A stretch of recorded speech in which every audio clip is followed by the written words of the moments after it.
Saudações, bem-vindos a mais um podcast, o Manicast.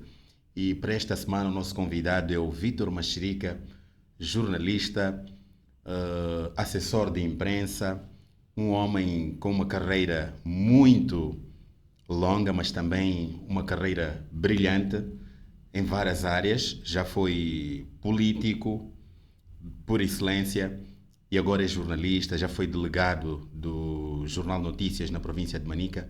Estamos aqui para conversar um pouco sobre a sua vida, a sua história, mas também algumas outras coisas que o Machirica sabe e vai poder partilhar aqui com o caro internauta. Machirica, bem-vindo. Muito obrigado. Muito obrigado pelo convite. Vítor Machirica é natural da província de Zambésia, concretamente no distrito de Xinde, localidade de Micaúne. Sim. Conte-nos como é que foi a sua infância, como é que foi sair de Micaúne para a cidade de Chimoio, como é que foi essa trajetória toda? A minha infância, uma infância igual à infância de nós todos. Na época eu nasci no chamado tempo colonial, né? Então, eu sou filho de Silva Mussalama Machirica e de Lídia Mamundo Bazo, e nasci praticamente o dia que eu nasci não está registrado. O que acontece é que o registro acabou me colocando que nasci no dia 1 de janeiro de 1965. Só sei que, segundo a minha mãe, eu nasci no tempo em que houve ciclone. E a minha mãe, como não sabia ler e escrever, então não conseguiu indicar a data. Mas esse mês coincide com, segundo o que eu ouvi dizer, coincide com o mês de março. Mas essas informações todas acabaram passando para a história. Agora eu nasci no dia 1 de janeiro de 1965. Isso aqui é oficial, que diz o meu BI. Então, nasci lá, nessa altura, cresci e entrei tarde na escola. Eu não entrei na escola porque fui dito pelos meus pais para entrar, não foi assim. Eu entrei na escola porque eu jogava futebol. Os meus colegas da equipa estudavam, eu a jogar futebol com eles. Então, quando eles voltassem para casa, eu estava a ver eles já a fazer os trabalhos de casa. Eu também ia ver livros, não sei o quê. Então um dia eu falei para eles, eu também quero estudar, quero convosco quando vocês formarem. Então vamos, saímos para a escola. Eu na altura já tinha praticamente já tinha 9 anos. Então fui para a escola, eles me dirigiram para a secretaria onde se encontrava o diretor da escola, chamava-se Roldão, que era meu vizinho até. Então, eu fui dizer que eu também sou diretor, eu quero estudar. Então, se senta aqui. E quando então eu me sentei, disse: como se chama? Eu disse: o meu nome, o nome que o meu pai me deu é Borges Vítor Manuel da Silva. Então, esse nome era nome completo do patrão do meu pai. O meu nome aí apenas era, o nome do meu pai apenas era o Silva.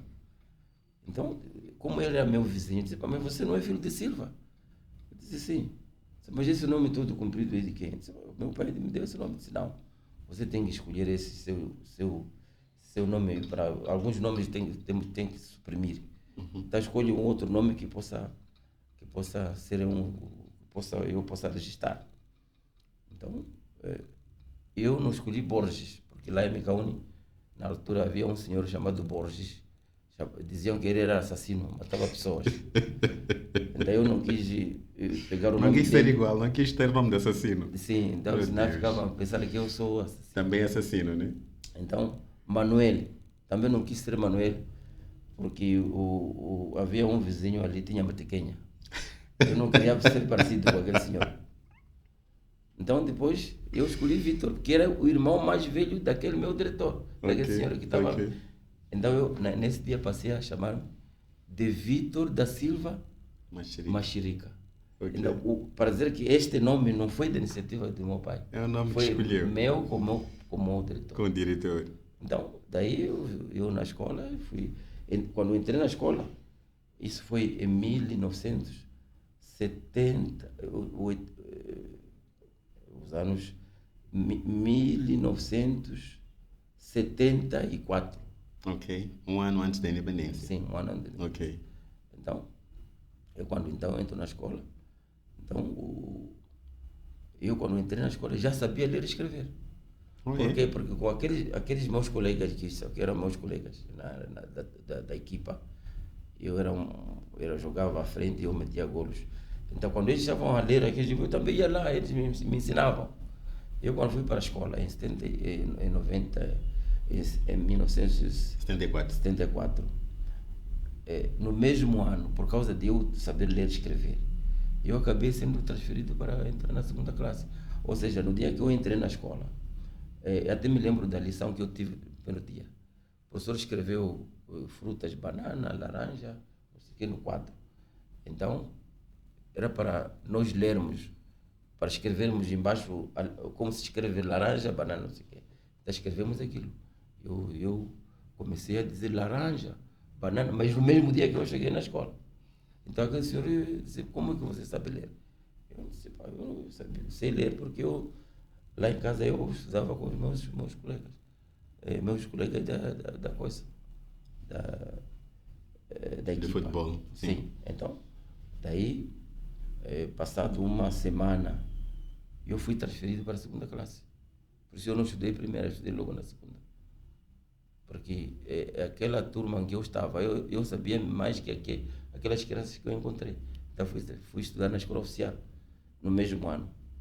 Então, por isso, no mesmo ano eu entrei na segunda. No ano seguinte eu já estava na terceira, até fiz quarta em 1970. E 7. Ou e 6. Fiz quarta em 79. Ok. 79. Fiz quarta em 79. Então, 79 é quando eu, no ano seguinte, 80, passei para a escola secundária, que chamavam ciclo preparatório de ensino secundário, na escola secundária 24 de julho. Entrei lá, fiz... Isso ainda é Micaúni? É Micaúni, sim. Ok. Em 1980 já. Entrei no primeiro ano do ciclo preparatório de ensino secundário e no segundo ano, que terminei em 81, no ano seguinte. Dali eu fui já, depois de concluir o coisa, para eu fazer essa escola, eu viajava quase 30 quilômetros. Todos os dias? Todos, não. Para poder ficar lá, para poder estudar. Saíamos todos os dias na segunda-feira de manhã, porque estudávamos à tarde. Então, ficávamos no Xindi, na mesma casa com meus colegas que eu tinha, numa casa que demos o nome de Dígena 6. Não vivíamos no lar, não. Vivíamos na nossa casa. Éramos 6 estudantes. Então, vivíamos ali. Quando terminamos, em todas as sextas, em todos os sábados, nós voltávamos de manhã muito cedo. Então, regressávamos para a escola na segunda-feira de manhã, estudávamos à tarde. Então, fiz esses 2 anos vivendo nessas condições. Lá no lar, nós éramos 5, para nós podermos viver, cada um cozinhava por dia. Uhum. Por dia. Uma pessoa cozinhava na segunda-feira, matabicho, almoço e jantar, já não contribui mais nada. Outra pessoa cozinhava na terça, matabicho, almoço e jantar, chega. Até chegar na sexta, no sábado voltávamos a buscar de novo mantimentos para a escola. Então, em 81, depois de eu concluir, ainda no final de ano, queria me matricular já no nível superior, que devia ser em Quilimane. Eu fui apresentar a meu pai. Eu disse, papá, quero ir continuar com os estudos. Então meu pai disse, você quer ir para... Porque quando estive a estudar, meu pai trabalhava, era capataz de bovino numa empresa chamava-se Mota Pereira. Era capataz de bovinos, eu dirigia pastores. Então, ganhava às 3.500. Então, dava minha mãe 1.000, ele ficava, dava outra, meu pai tinha 2 mulheres, outra mulher 1.000, ele ficava com 1.500. Então, o dinheiro da minha mãe que me sustentava, porque a minha madrasta não estava a favor que eu fosse estudar. É quando então minha mãe me dispensava aquele valor dele que era dado para a despesa, dava a mim. Então, eu, a partir daquele dinheiro, eu fui fazer o rancho. Era filho único ou tinha outros irmãos? Tinha outros filhos, mas eu sou o segundo na Ok. nossa casa. Então, eu fiz os 2 anos. Então, meu pai disse, você viu no ano passado, para você viver no Chile foi difícil. Agora, querer ir em Quilimane, não pode ir em Quilimane. Então, chega. Já estudou muito. Já estudou muito. Daí ele me expulsou de casa. Ei, Me expulsou, sim. Me expulsou. foi tão grave assim ter estudado, ao ponto de ser expulso. Não, você tem que ir procurar emprego. Hum. É quando então me mandou correr com uma vara, eu corri, visitei ele, não sei o quê. Então, no ano seguinte, Sofreu. eu, já em março, organizei meus cocos como não tinha dinheiro. Trepei, eu sabia trepar coqueiro. Trepei coqueiro, meu avô tinha um pomar grande de Coqueiros. coqueiros. Trepei coqueiros, fui vender na loja, fui vender para organizar passagem. Lá para março, foi em março, sim, de 1982, eu viajei para Marromeu, onde já vivia trabalhava meu tio, irmão mais novo da minha mãe. Então fui para lá, procurar emprego. Quando chego em Marromeu, eu como estava na 6ª classe, eu achava que também tinha estudado alguma coisa. Então, no mês seguinte, aquilo foi quase mês de junho, sim. Meu tio me arranjou um emprego para eu trabalhar no canavial, para cortar cana. Uhum. Na açucareira? Na açucareira, sim. Ok. Então, quando eu chego ali nesse dia, fui me apresentar, eu trouxe o cartão de trabalho para eu me inscrever lá. Quando eu chego no sítio onde me indicaram para trabalhar, trouxeram a mim material de cortar cana, katana, enxada, não sei. Eu disse, agora serviço dele é o quê? Ele disse, para cortar cana. Eu disse, não. Eu naquele dia, Eu não estudei para isso. Eu recusei aquele emprego. Então, quando fui dizer meu tio, pai, eu não quero aquele emprego. Meu tio mandou carta para minha mãe, esse seu filho não quer estudar, só quer estar aqui a gastar despesa, só não quer trabalhar, aliás. Então, eu daí, depois já acabamos nos desentendendo, e eu fui viver na casa de outro primo, porque ele já não estava a me ver com bons olhos por causa de eu ter negado de trabalhar. Então, eu fui ficar na casa do meu primo. No mesmo ano, acho que já foi em julho. Fui ficar na casa do meu primo, chamava-se Mariano, que era chefe da secretaria do distrito de Marromeu. Eu chego ali em casa dele, num certo dia, eu sentado no muro, apareceu o chefe da estação de CTT, Correios. Uhum. A casa se limitava com o meio muro, a casa do meu primo com Correios. Então, numa manhã, aquele chefe dos Correios chama para meu primo. Diz, eu sou Mariano, vem para aqui. Esse seu primo não quer trabalhar? Então, meu primo veio me perguntar se aquele senhor está perguntando se você quer trabalhar ali. Então, eu disse, eu não tenho problema se eu não estou a trabalhar. Ali eu posso trabalhar. Não cortar cana. Dali, então, dia seguinte, logo fui admitido e comecei a trabalhar ali. Então, foi o primeiro meu emprego, eu era operador da central manual das telecomunicações. Hoje, as chamadas são centralizadas numa central eletrônica. Uhum. Naquele tempo era a pessoa que manejava, então a central era eu que manejava aquela central. Se alguém ligasse para querer falar com uma outra pessoa, ligava, essa pessoa tinha indicação de que é X que ligou. Então eu primeiro atendia, perguntava, quer falar com quem? Então, disse que ele falar com o X. Então, eu ligava aos fios naquele sítio, então eu dava instruções. Então, falem, começavam a falar. Eu podia escutar as conversas das partes. Interessante. Outros tempos, Eu podia escutar as conversas se eu quisesse. Se não quisesse, eu podia deixar. Mas sempre tinha vontade de escutar. Escutar, Escutava muita virar. coisa interessante. Então eu escutava Sabia muitas muita coisa da aldeia. Até escutar muitas coisas. Então, os telefonemas ali eram entre chefes só, aí, assuntos de governo, distrital, partido, Sena Sugar, não sei o quê. Eu que manejava essas chamadas, eu estava na central.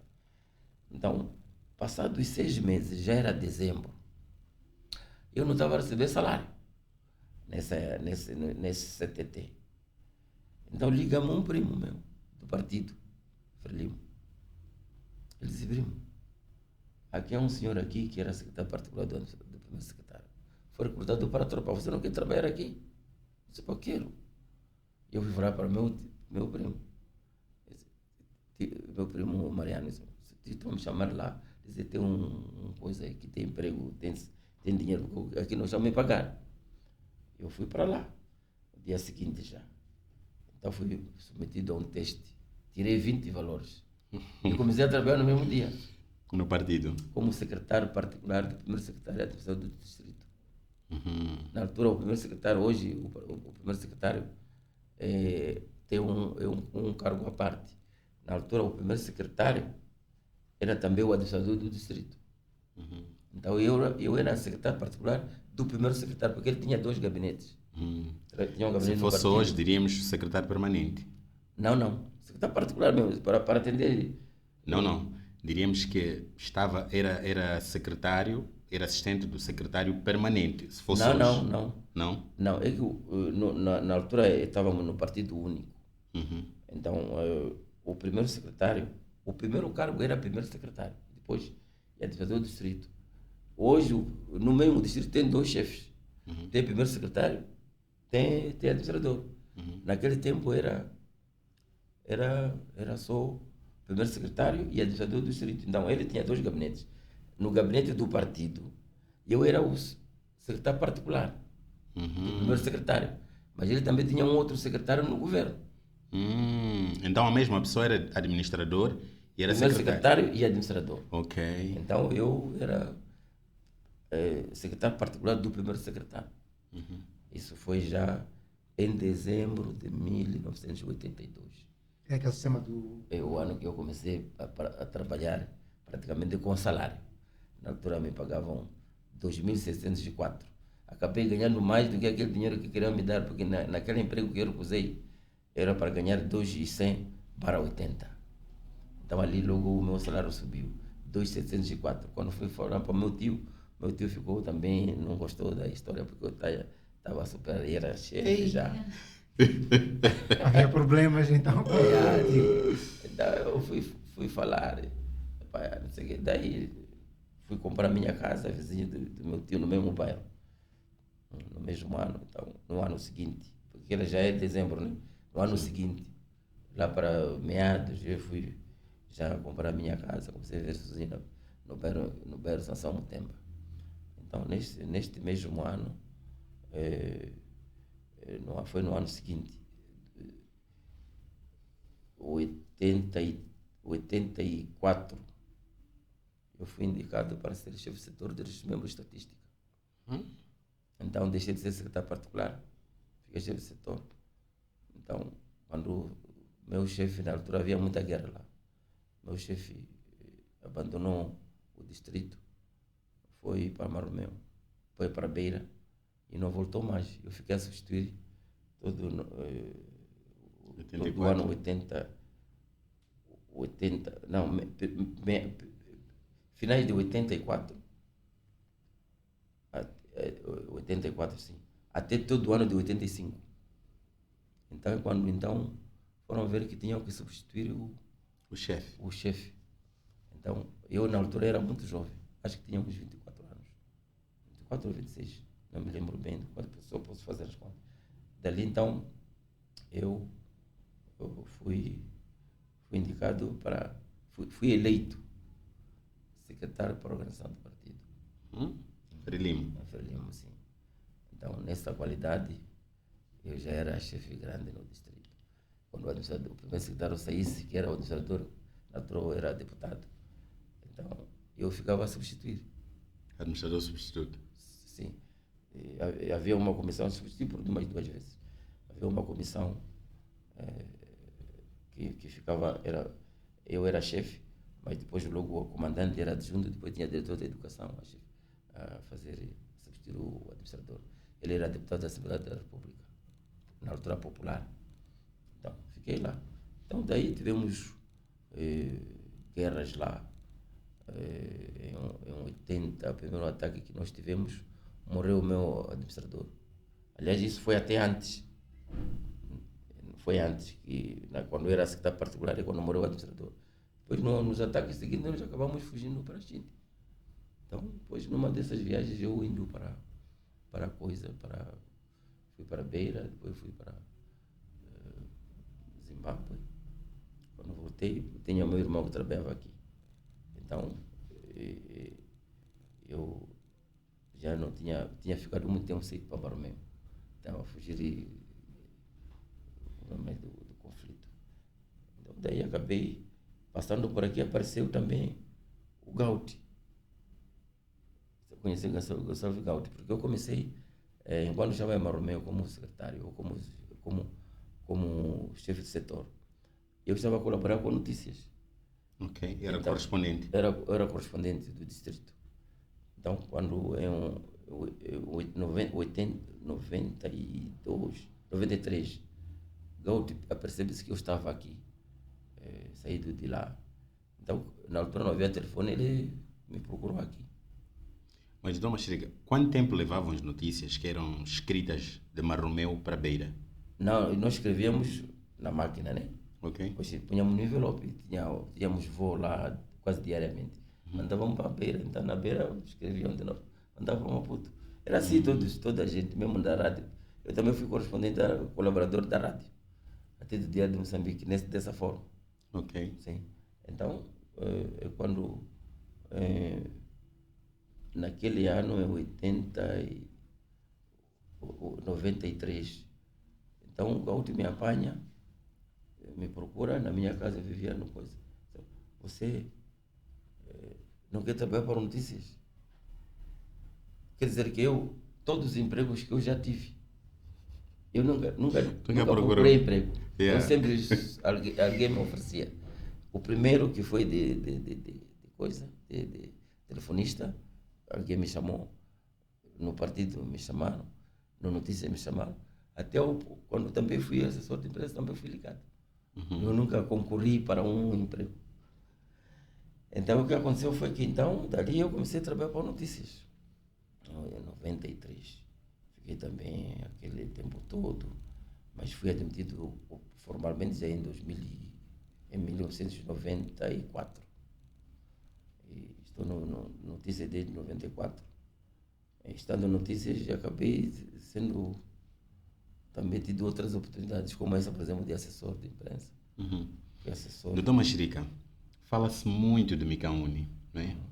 Micaúne é uma zona onde há muitos feiticeiros, onde acontecem coisas sobrenaturais. É natural de lá, viveu lá durante muito tempo. Conte-nos um pouco sobre esta história de superstição e magia em Micaúne. Tem Talvez muita. podemos. Tem muita. Estou aqui a tentar também os sinais da nossa realização. Parece que temos 2 minutos, ou já terminamos esta parte. Sim, indo à minha questão. Realmente, Micaúne há muita feitiçaria. É? Eu penso que, pena que não posso trazer evidências, mas só posso dizer que lá há muita feitiçaria. O que acontece? Lá, até pessoa pode morrer lá, não é? E viver e vir trabalhar. Eu, por exemplo, estando aqui assim, quando lá eu sou morto. Não é esse o caso. Feiticeiros de lá não feitiçam como essas pessoas daqui. Às vezes tem que contactar alguém, não sei o quê. Feitiçaria lá, se você provocou a pessoa ou a pessoa mesmo achou que quer te feitiçar, é na hora. Não é brincadeira. Isso lá é muito violento, é muito sério. Então, eu próprio já fui vítima de feitiçaria. O que aconteceu? Já fui vítima. Eu, por exemplo, nas 2 vezes que fui para lá, eu nunca saí de lá saudável. Ok. Fiquei doente, a última vez foi no ano de 2000. Eu cheguei lá, quando chego em casa da minha prima, já de regresso, eu fiquei doente, muito grave, a ponto de eu ficar 3 meses a sonhar acordado. Sim, eu fiquei Assim acordado a sonhar? assim a sonhar. Mas não era A ver imaginação? coisas assim, a circular, tipo, parecia que eu estava com pessoas. Que tinha visões assim? Sim, eu fiquei a fazer isso. Na sequência, depois daquela doença, não sei, fiquei com esse tipo de problemas. Então, estaria lá em Micaúni, Extremamente forte. muito forte. Ok? Ah, Tem algumas passagens que nós também já acompanhamos relacionadas a si, que teve um tio, um avô, um pai, que viajava de Micaúni para o mundo só mostrando um papel. Isso não foi bem assim. Foi o quê? Meu pai, a mãe do meu pai, chamava-se Florência Alfete Mundai. Tinha um irmão que trabalhava em Harare, em Bulawayo, no Zimbábue. Então, minha avó tinha ficado sozinha lá, queria que o irmão viesse viver em Micaúni. Então, minha avó organizou um feitiço, deu ao meu pai. Fez isso numa carta.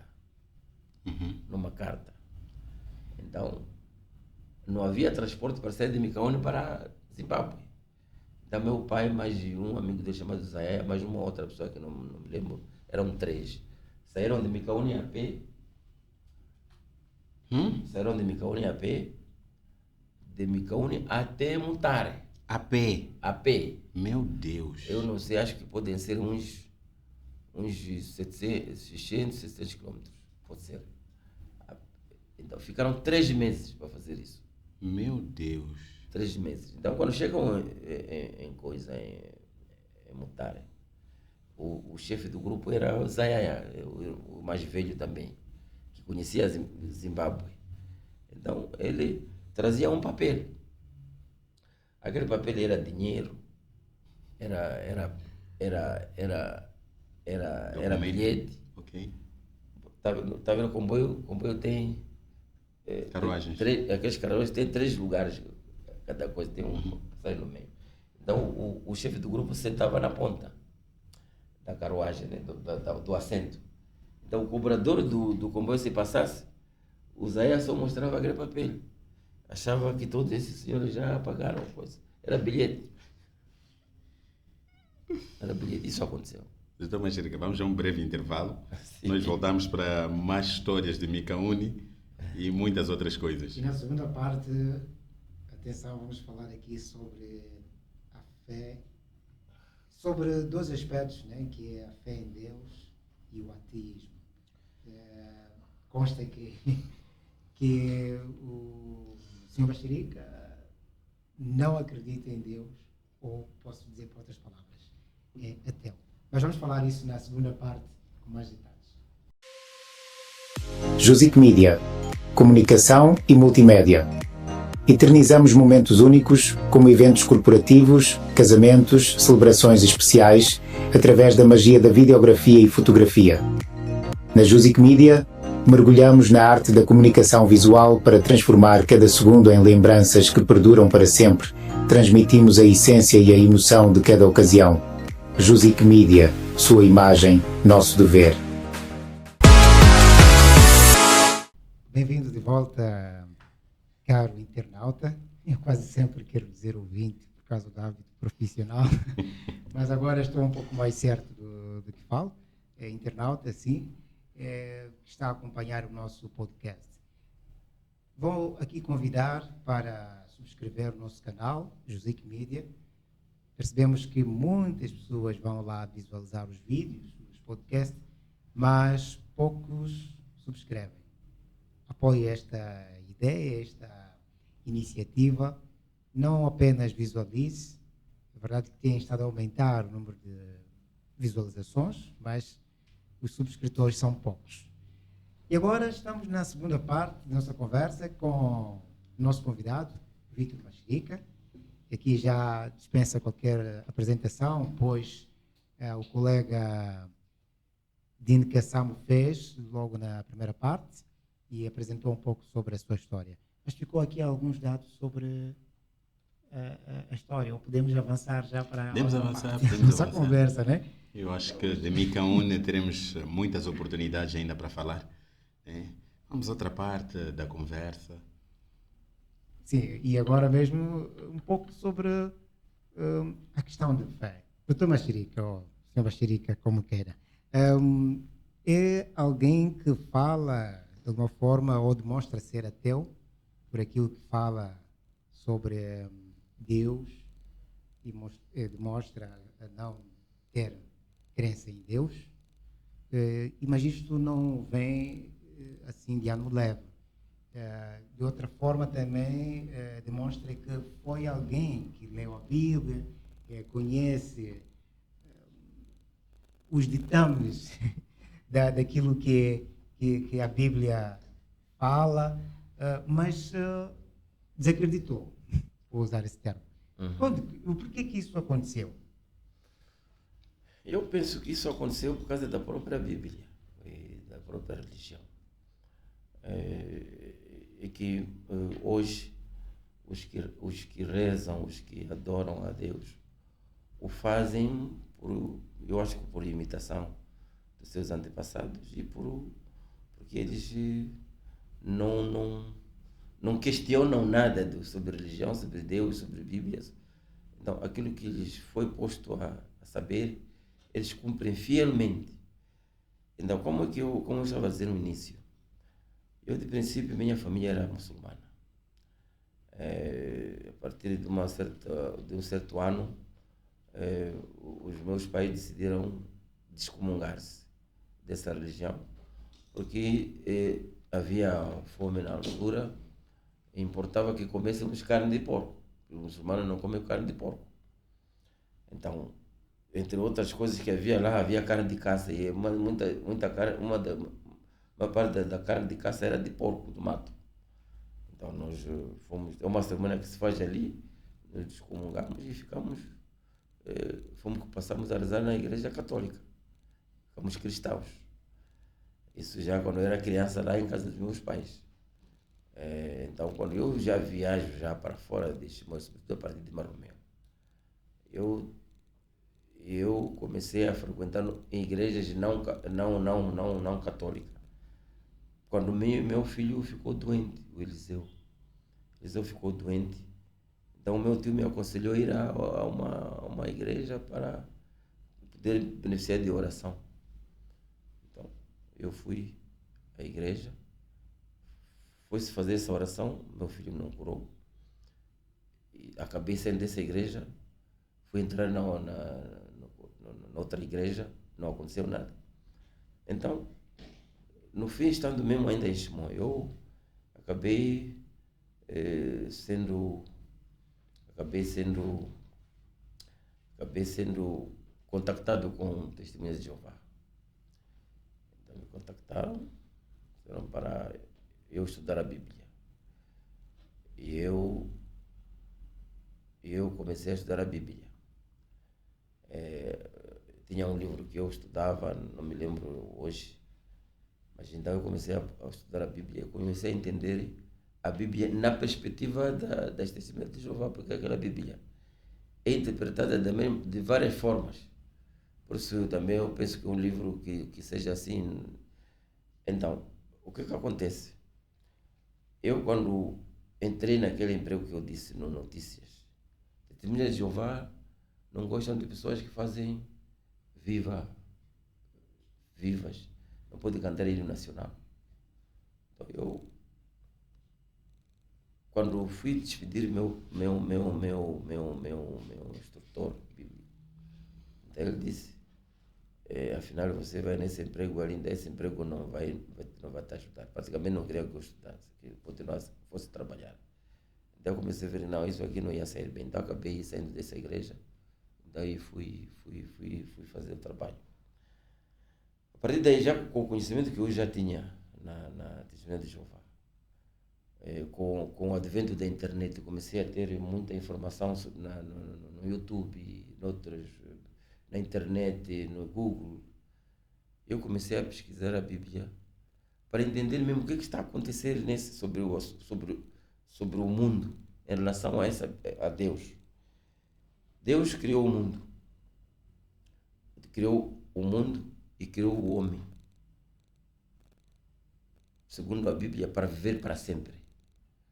Mas o plano dele acabou sendo estragado por causa de Satanás, que disse, segundo a Bíblia, em Gênesis, que foi desaconselhar o homem a não cumprir aquilo que Deus queria que fizesse para não morrer.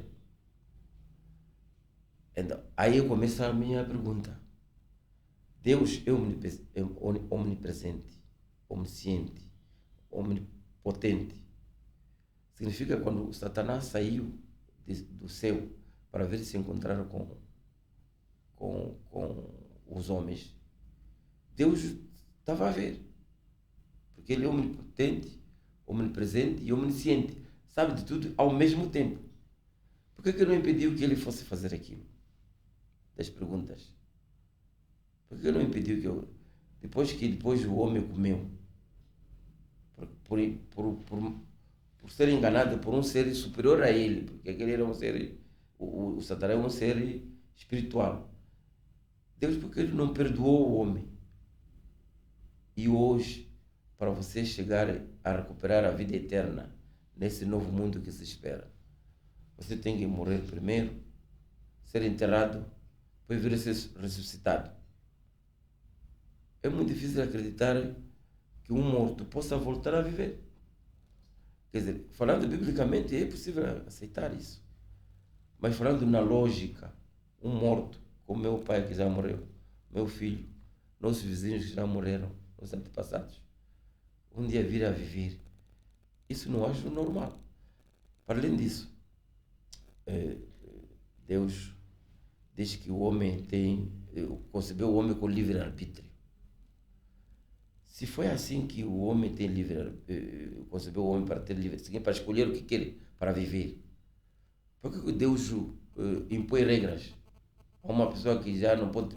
O livre-arbítrio implica que a pessoa viva como quer. Então, por que a Bíblia está cheia de regras? Porque a igreja... Então, o próprio pecado capital, esse de consumo de fruto proibido, foi a escolha do homem. Por que tinha que zangar eternamente? Quer dizer, nunca mais se reconciliou com o homem. E na Bíblia o próprio Deus aconselha para os homens perdoarem uns dos outros. Mas ele não perdoa o homem. Que Deus é este aqui? Mas agora aqui, acredita que Deus não é tão misericordioso como se transmite? Não, ele não é. Ele é muito violento. Deus é muito... A própria Bíblia... Mas também, a falar assim, não vejo ser totalmente ateu. É daqueles ateus que dizem assim, graças a Deus eu sou ateu. Não, acredita na existência de Deus? Ser ateu. Acredita na existência de Deus? Eu não porque Deus existe por quê? Porque ele foi criado. Eu não acredito na existência dele da forma como ele está descrito na Bíblia. Eu sei da existência de Deus a partir da Bíblia. Mas na forma como eu encaro Deus hoje, Deus só existe porque o homem o criou. Se esse mundo aqui não houvesse homem, Deus não existiria. Se o mundo só tivesse cães, gatos, cobras, não sei o quê, Deus não havia de existir. Porque Deus existiu a partir do dia em que o homem começou a questionar quem fez o mundo, quem fez o próprio homem, como é que o homem é muito inteligente, de onde apareceu a inteligência, por que esse mundo é tão perfeito, o sol nasce e depois chove, a produção, o homem quer resposta, quem fez essas coisas? Então, como o homem não encontrou resposta, se calhar que esperava, acabou dizendo que deve haver uma pessoa que terá feito essas coisas acontecer. Não é possível que tudo isso tenha acontecido de qualquer maneira, sem alguém, sem um criador. Deus quer dizer que... Então, Deus existe porque o homem o criou na tentativa de encontrar uma resposta sobre as coisas que ele não sabe explicar. Então, Deus é criação humana. Não é Deus que criou o homem, foi o homem que criou Deus.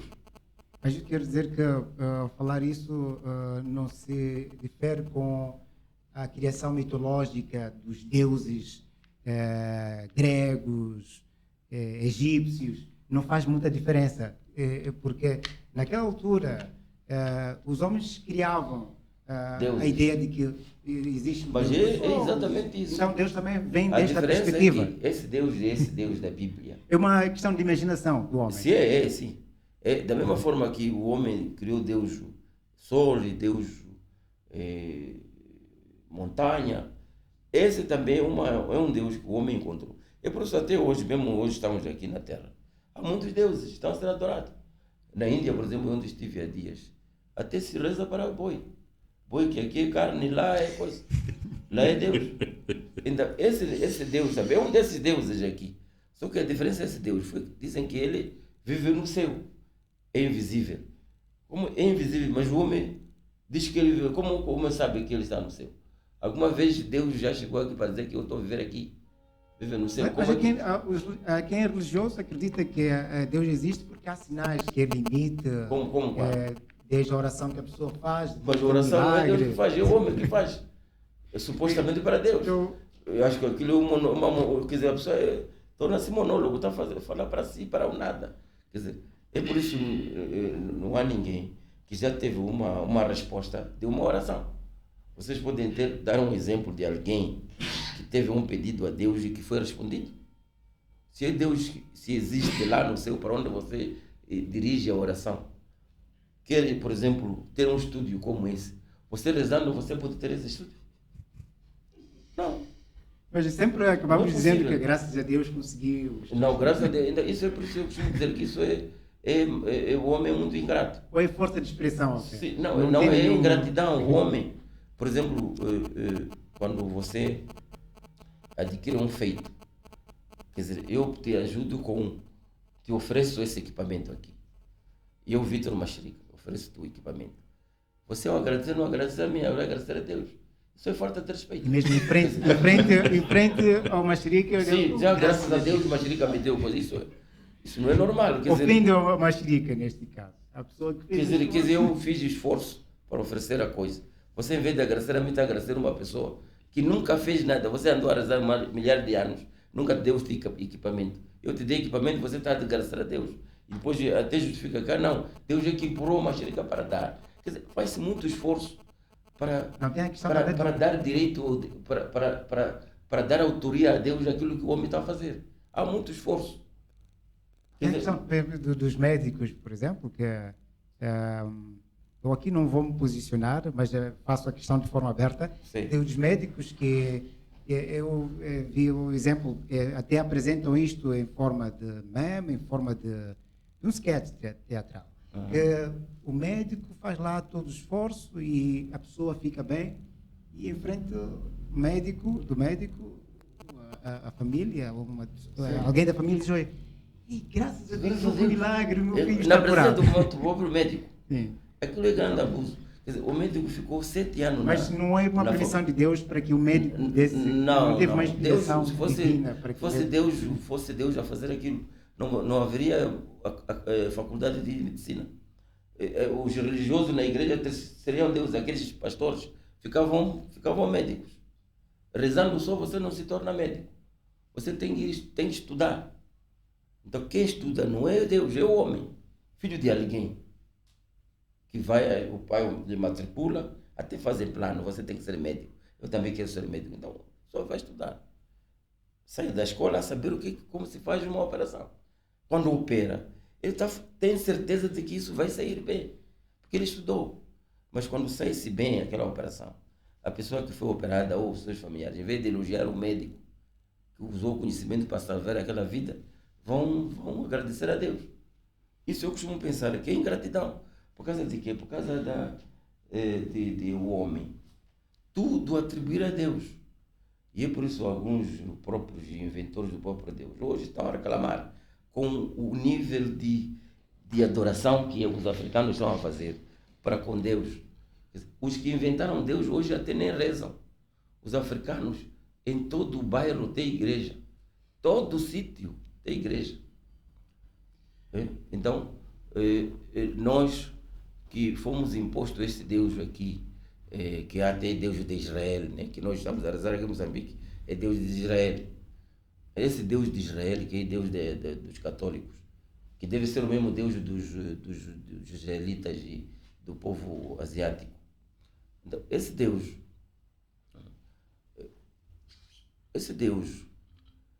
é um Deus que não tem como ele se afirmar, estar consciente, porque as coisas que estão acontecendo neste mundo aqui mostram que não há um Deus sério que resolve esses problemas que estão a acontecer. O mundo é tão violento, até na terra onde o próprio Jesus Cristo nasceu, aqui sempre está em guerra.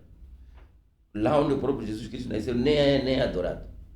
Os africanos estão a adorar Jesus Cristo.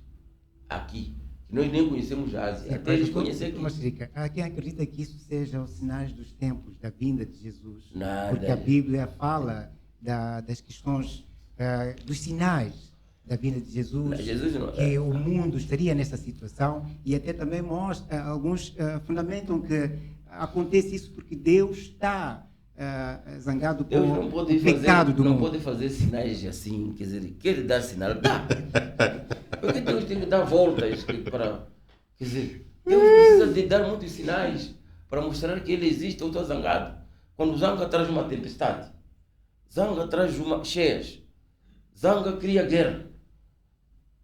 Quer dizer, um Deus sério pode fazer isso? Quer dizer, Deus não é sério. Não, acho que se é, acho que não é. Quer dizer, porque eu costumo pensar que crer em Deus é muito difícil. A pessoa que crê em Deus muitas vezes nem questiona, não faz essas perguntas que eu estou a fazer aqui. Como é que um Deus que diz que é amoroso permite que o mundo sofra, as pessoas sofram na terra? Como é que Deus permite desigualdade entre povos? Neste momento estamos a ver aqui na terra, há povos desenvolvidos que vivem uma vida fina. Os africanos só rezam só, não tem nada na mesa. Então por que Deus permite isso? Há uma esperança de vida eterna. Podem sofrer na terra, mas vão ter o paraíso. Não, isso também já é pior. Não dá. Você aqui na terra nem comer não consegue. Onde você até tem condições para fazer machamba, vai viver no céu. Onde não tem nem machamba, não sei como é que Deus vive lá, um homem. Isso até entra em contradição com a própria Bíblia. A Bíblia diz que carne e sangue não podem herdar o reino dos céus. A Bíblia até nem concorda que o homem possa viver no céu. A Bíblia não diz isso. Em Eclesiastes 9:5 diz, a Bíblia diz que o homem quando morre é sepultado. E até esquece todas as coisas. Mas depois aparece alguém a dizer que esse homem que morreu, que foi sepultado num cemitério como Chisui, daqui a não sei quantos milênios, há de voltar a ressuscitar do túmulo e vai viver no céu, já não na terra. Isso também é uma contradição, porque a própria Bíblia em Salmos, a Bíblia diz que os bons herdarão a terra, viverão nela para sempre.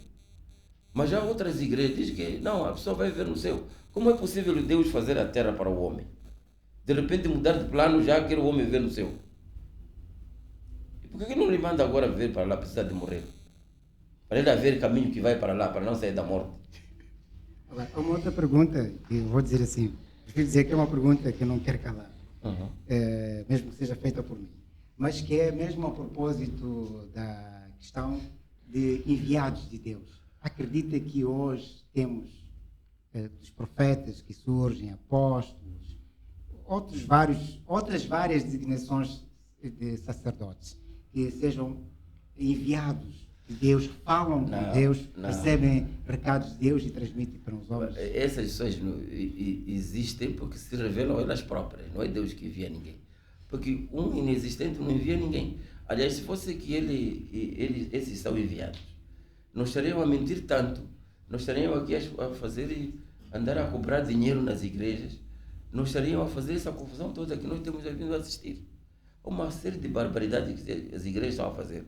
Havendo um Deus sério que terá enviado essas pessoas, vai admitir esse Deus extorquir pessoas? Vai admitir esse Deus fazer aquelas coisas que temos vindo, aqueles vídeos, aquelas palhaçadas todas? Deus sério pode fazer aquilo, mandar alguém para vir fazer aquilo? Então, a pessoa não é enviada por Deus, não. A pessoa pensa na sua casa, faz plano, porque igreja, hoje, aquilo praticamente é negócio. Então, você faz a sua igreja, manda pessoas para entrar na igreja. O objetivo principal ali é dízimo. As pessoas que fazem a igreja não têm pena das pessoas que querem ir ou não no céu. O objetivo da igreja hoje é procurar dinheiro. É uma fonte de rendimento. Então, os crentes são clientes. Não são crentes. Não são crentes. Os crentes acabam pensando que são por causa da Bíblia, não sei o quê. E o próprio pastor também cita a Bíblia, mas não há nenhum pastor que foi dado instruções, já encontrou-se com Deus para ser dado esse contrato, dizer, você me representa aqui, faz assim. É possível aqui na nossa vizinhança aqui haver alguém que fala com Deus e eu não falo com Deus como? Agora, a questão que também é muito comentada e também levanta muitos debates é em relação ao dízimo. O dízimo que se diz que é algo instituído dízimo por é Deus, que é a essência da igreja. Que é a 10ª parte, que deve essa é que é a essência da igreja. A pessoa que não dá ofertas ou dízimo não é abençoada. Não é abençoada. Mas como a bênção tem que como ser... é que Deus precisa de dinheiro mesmo? Ele só vive no céu. Como é que Deus pode precisar de dinheiro? Que você construir igreja, chamar pessoas para vir ali, para coletar dinheiro, para enviar para Deus? Se Deus é invisível, isso implica que ele, se calhar, nem come. Não precisa de dinheiro. Então, esse dinheiro que é colhido, depois às vezes é para construir igreja, quando querem justificar. Mas a igreja se constrói todos os dias. Então, há uma série de coisas que, quando você se concentra, começa a analisar, você entende que os próprios pastores até sabem, são mais ateus que a mim. Porque um indivíduo que sai da casa dele, a saber que está a ir mentir para pessoas, esse é pior do que a mim, que não estou a ir na igreja. Sim. Uma pessoa sair da sua casa, despedir família, fazer igreja, só com o objetivo de andar a extorquir dinheiro. Essa pessoa é muito mais ateu do que eu, porque ele até desrespeita o Deus, pelo menos naquele formato simbólico. Ele sabe mesmo que ninguém vai me punir. Porque se Deus é sério, por que não pune essas pessoas agora que fazem essas confusões? Se esse Deus diz não há de ser depois para o julgamento, mas os próprios que estão a mobilizar pessoas para irem para o céu estão a cometer mais barbaridades do que aqueles que não rezam. Vão ser cobrados, como se diz, no dia do juízo final. Mas por que não cobra? No dia do juízo final. Qual é esse juízo? Vão ser cobrados. Esse papo, meu amigo, é muito furado. Quer dizer, Mas agora, há outra questão que também se levanta, mesmo a propósito de alguns profetas, pastores, serem vistos tal como o próprio Deus, ou seja, não tem... qual é a sua opinião em relação a isto? Não faço uma questão... Como Deus? Como ou seja, o próprio pastor, profeta, ter um tratamento à semelhança de Deus. Sim. As pessoas quando chegam, colocam algo para ele passar, ele não pode pisar o chão, porque o chão está até ter rancho. Essas questões. Rancho. Não estou a falar de forma categórica, mas aspectos que se apresentam. Ser pastor hoje é melhor que ser um governante que tem coisa. Você tem tudo em casa. Todas as pessoas querem dar dinheiro a você. Você é chefe da salvação. Então, quem não quer salvar? E se você vai à igreja para salvar, você tem que respeitar a pessoa que te dá o caminho da salvação. Então, o pastor, o líder religioso, é o indivíduo quer dizer, que tem todo tipo de benesses dadas pelos próprios crentes. Porque ele é entendido como um indivíduo que quer resgatar os perdidos, que quer abrir o caminho para a vida eterna no céu. Mas a própria Bíblia diz que para você entrar no céu, você tem que ser um gajo sério, não é? Voltando para aquele versículo do Salmos, que diz que os bons herdarão a terra e viverão nela para sempre. Como é que um indivíduo que não é bom aqui, ainda sendo pastor, ainda está a esperar dele para te levar para o céu? O indivíduo que está a fazer confusão à vista mesmo, está a vender a água, vai comprar água no Vumba por 15 meticais, vai vender 50, diz é água abençoada. Que vai vender vassoura para você varrer espíritos, porque a vassoura é abençoada. Nem um ato de fé, não. E te vai vender nem sal, um ato de fé. Ilustre, porque o sal está abençoado. Quando você usa aquele sal na tua refeição, a tua casa não tem maldade. Isso tudo, primeiro, é antibíblico. Segundo, mostra que aquele senhor está a fazer extorsão. Mas é essa pessoa que depois já de te levar para o céu. O céu dele é qual? Esse Deus, não sei. Estava a dizer o quê? Não, não é um ato de fé a pessoa usar estes elementos, a vassoura para tirar os maus espíritos, o sal. Deus precisa fazer tudo isso. Deus é todo poderoso.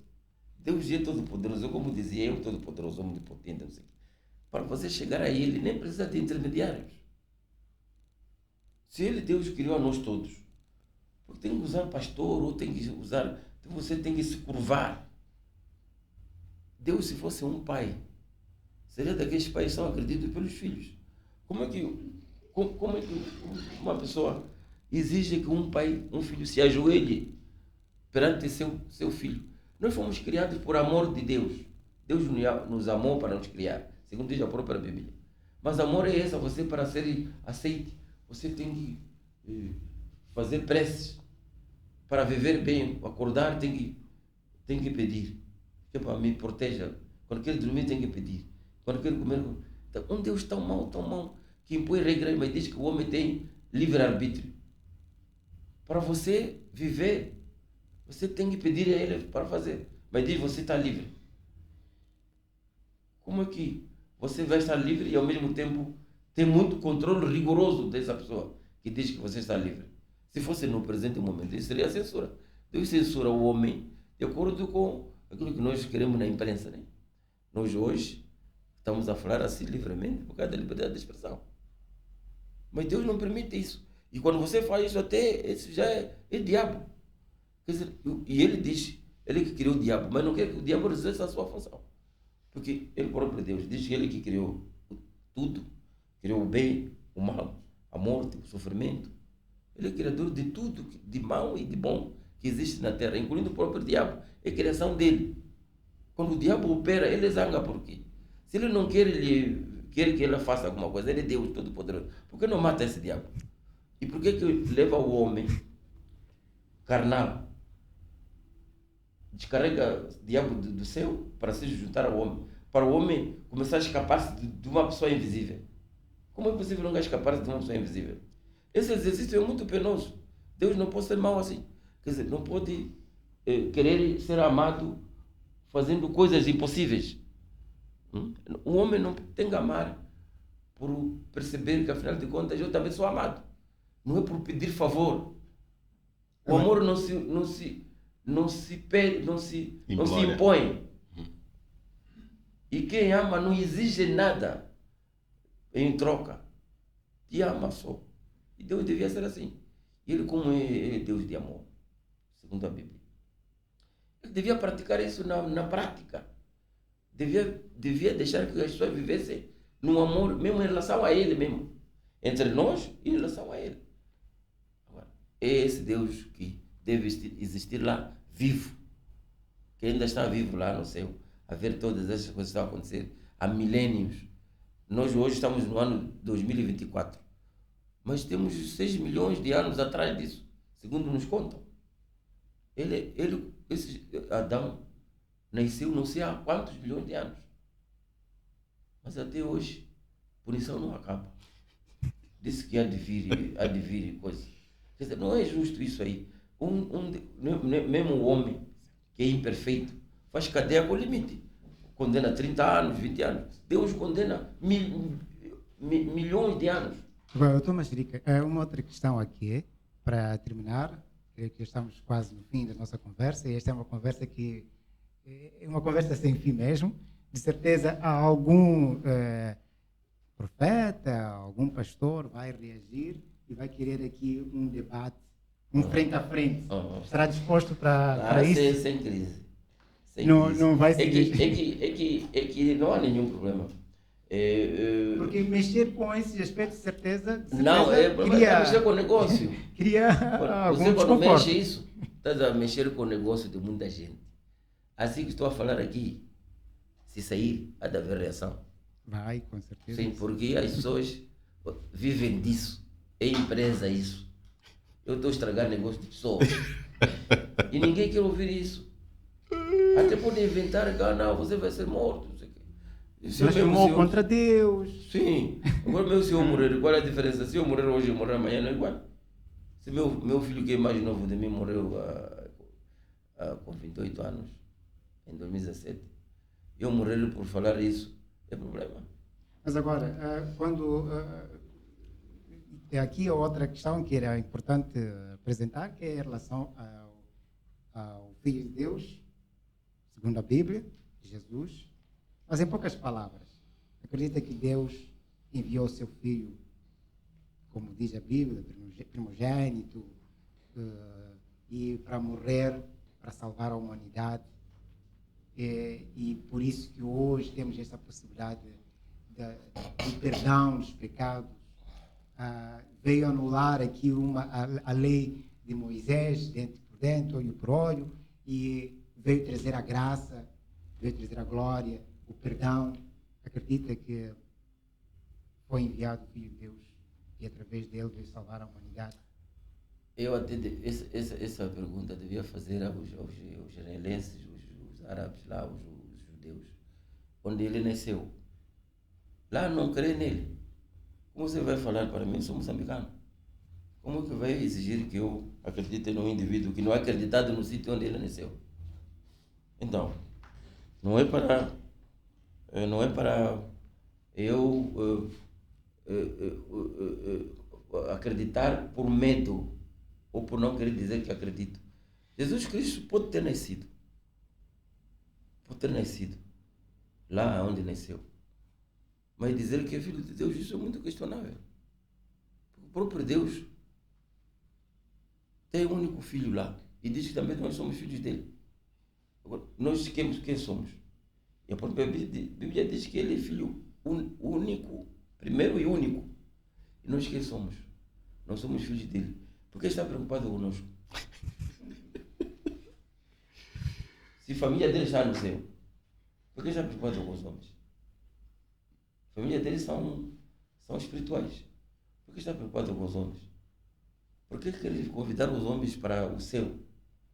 Se o céu, ele criou a terra para o homem viver aqui. Mudou de plano? Pois bem, eu creio que essa conversa é longa. Acho que já não temos minutos. Né? Mesmo para terminar, talvez aqui algo queira questionar. Bom, quanto a questões, eu tenho várias, mas o tempo também já não nos permite, não é? Eu espero voltar a cruzar caminhos aqui com o Dr. Machirica para conversarmos principalmente em torno da questão religiosa. E o Júnior fez esta provocação que se algum pastor, algum apóstolo, algum profeta quiser reagir a isto, o Dr. Machirica está em condições de... Não, eu estou. de uma fronte aqui, não é? Não tem nenhum problema. Então... vou falar livremente. Exatamente. Ele não se zangue comigo, porque eu também não vou zangar com ele. Muito bem. Esse pastor não se zangue comigo, porque eu não vou zangar com o pastor. Vamos falar livremente. Cada um vai defender o que entende do que vamos falar. E pronto. Muito bem. E assim termina este podcast denominado Manicast, um espaço de conversas muito descontraídas, mas também conversas sérias. Falamos aqui de um assunto sério A primeira parte, muito em volta daquilo que é o percurso de vida do nosso convidado, Vítor Machirica. Vítor Machirica é jornalista, é delegado de notícias, é também o secretário provincial do SNJ, mas na segunda parte fugimos desta componente jornalística para explorar um pouco esta outra parte, porque na verdade o nosso podcast é mesmo também para conhecer aquilo que é o pensamento dos nossos convidados sobre determinados assuntos. E nós fizemos isto e poderíamos ter falado de tantas outras questões do percurso longo e rico de Vítor Machirica, mas pegamos muito neste aspecto ligado à religião. E foi mais ou menos por aí. Creio que foi interessante. Foi, de facto, muito interessante. Vítor Machirica, muito obrigado.